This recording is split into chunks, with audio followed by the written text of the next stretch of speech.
கோயம்புத்தூர் விழாவின் 17வது பதிப்பிற்கான தேதி அறிவிப்பு நிகழ்வு கோயம்புத்தூர் மாவட்ட ஆட்சியர் அலுவலகத்தில் நடைபெற்றது. இந்நிகழ்வில் கோவை மாவட்ட ஆட்சியர் கிராந்திகுமார் பாடி, மாநகராட்சி ஆணையாளர் சிவகுரு பிரபாகரன், மாநகராட்சி காவல் ஆணையாளர் பாலகிருஷ்ணன் மற்றும் கோயம்புத்தூர் விழா ஒருங்கிணைப்பாளர்கள் கலந்து கொண்டனர். விழாவின் தேதிகள் மற்றும் சிறப்பம்சங்கள். நடைபெறும் காலம் நவம்பர் 23 முதல் டிசம்பர் 1 வரை. கோயம்புத்தூர் தின கொண்டாட்டம் நவம்பர் 24 உடன் இணைந்து நடைபெறுகிறது. டபுள் டெக்கர் பேருந்து சேவை நவம்பர் 15 முதல் 15 நாட்களுக்கு. முக்கிய நிகழ்வுகள்: மியூசிக் கச்சேரி, ஆர்ட் ஸ்ட்ரீட், மராத்தான், உணவு விழாக்கள், விளையாட்டு நடவடிக்கைகள், பந்தய நிகழ்வுகள், திறமை நிகழ்ச்சிகள், புதிய அறிமுகங்கள், போலோ பிரீமியர் லீக் பந்தய நிகழ்வு, வைல்ட் வாரியர்ஸ் அப்டக்கல் ரேஸ் விளையாட்டுப் போட்டி, கோயம்புத்தூர் விழா விருதுகள், அதிகாரிகளின் கருத்துக்கள். மாநகராட்சி ஆணையாளர் சிவகுரு பிரபாகரன்.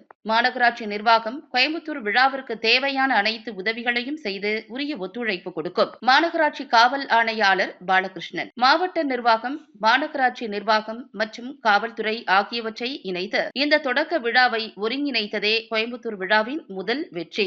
மாவட்ட ஆட்சியர் கிராந்திகுமார் பாடி. கோயம்புத்தூர் விழாவானது இளைஞர்கள் அதிக அளவில் பங்கு பெறும் ஒரு நிகழ்வாக உள்ளது. இந்நிகழ்வில் மனநலம் குறித்த ஆலோசனைகளும் போதைப் பொருட்களுக்கு எதிரான பேரணிகளும் இடம்பெறுவது சிறப்பானதாக அமையும். இந்த ஆண்டு கோயம்புத்தூர் விழா கோயம்புத்தூர் தின கொண்டாட்டத்தோடு இணைந்து வருவது சிறப்பம்சமாக பார்க்கப்படுகிறது. முந்தைய ஆண்டுகளை விட இந்த ஆண்டு கோயம்புத்தூர் விழாவிற்கான மக்கள் ஆதரவு அதிகமாக இருக்கும் என எதிர்பார்க்கப்படுகிறது.